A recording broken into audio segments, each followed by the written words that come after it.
Nous rentrons dans un cimetière assez pratiquement populaire pour rendre visite à l'illustre personnage du Sénégal, le président Sédar Senghor, qui est enterré comme tout le monde ici. Vous vous rendez compte comment il est enterré? C'est simple, parmi les citoyens simples de la nation. Voilà, on s'approche de sa pierre tombale. C'est sa sculpture, vous voyez. Il y a une petite couronne. Cette couronne montre simplement que voilà, le président Léopold Sédar Senghor est enterré ici. Il est né en 1906, enterré en 2001. Voilà. Il y a aussi... C'est le président François Hollande qui a déposé... je poserai la question tout doucement à Freddy Mulongo qui va pouvoir nous répondre par rapport à ce qu'il vient de voir. Alors, on se trouve ici, c'est comme une forme de caveau familial. Il y a le Philippe Senghor, son fils, qui est né en 1958, c'est mon âge, qui est enterré en 1981, donc tué dans un accident de circulation. Freddy Mulongo. Freddy Mulongo, une question. Alors, on se rend compte, on voit simplement que ce président-là est enterré parmi le citoyen lambda. Comment tu peux d'abord percevoir cet aspect des choses? Je pense que Senghor, par ce que nous vivons aujourd'hui, montre simplement que la simplicité dans sa vie a été caractérisée, ou cette simplicité a accompagné toute sa vie. Senghor, ça n'a pas été quelqu'un d'un homme d'argent, d'extravagant, mais c'était quelqu'un qui était simple, malgré son aura.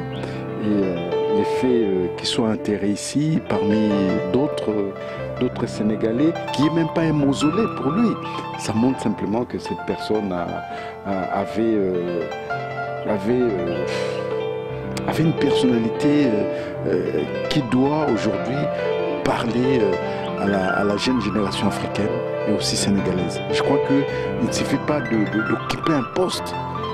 Même lorsqu'on occupe un poste important, on est d'abord un être humain. Il faut garder les valeurs humaines, rester soi-même sans toutefois se prendre la tête. Je crois que Senghor, c'était pas quelqu'un qui se prenait la tête.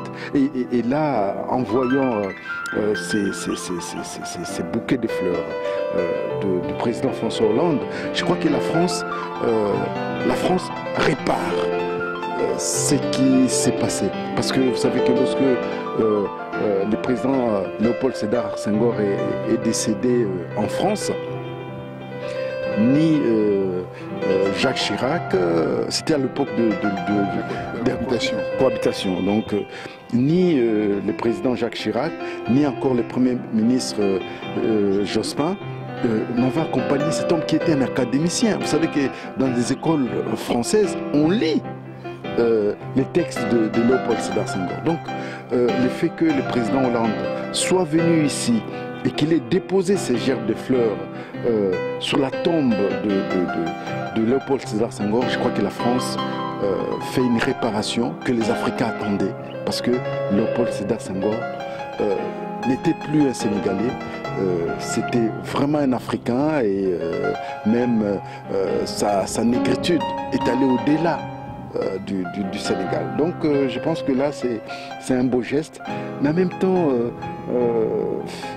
que ça ne soit pas un mausolée, où je pense que vraiment ça montre que nous sommes tous des pèlerins, des passagers sur cette terre, mais il faudrait que dans notre pèlerinage, que chacun sache ce qu'il veut réellement.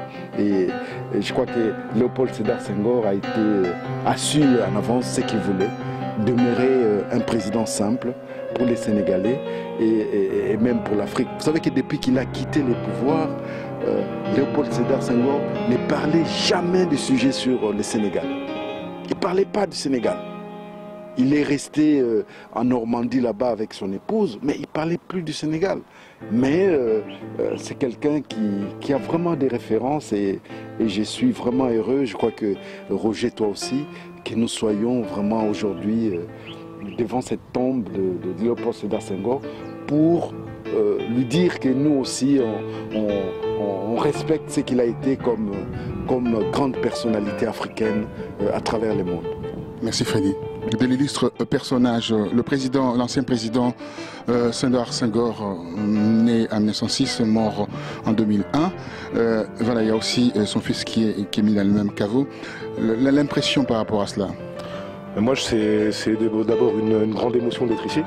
Après, on pense ce qu'on veut des gens, etc. Mais c'est tout d'abord une grande émotion parce que ça fait partie des grands hommes qui ont contribué à construire ce pays et l'Afrique.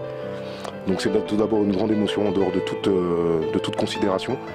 Et effectivement, je trouve que, comme a dit Freddy Mulongo, très honnêtement, être au milieu de ses compatriotes comme ça, on ne connaît pas de... Je veux dire, si on doit mettre en parallèle par rapport à ce qu'on connaît dans nos pays respectifs, à savoir la France, etc., je doute fort que des présidents français soient enterrés au milieu de leurs compatriotes.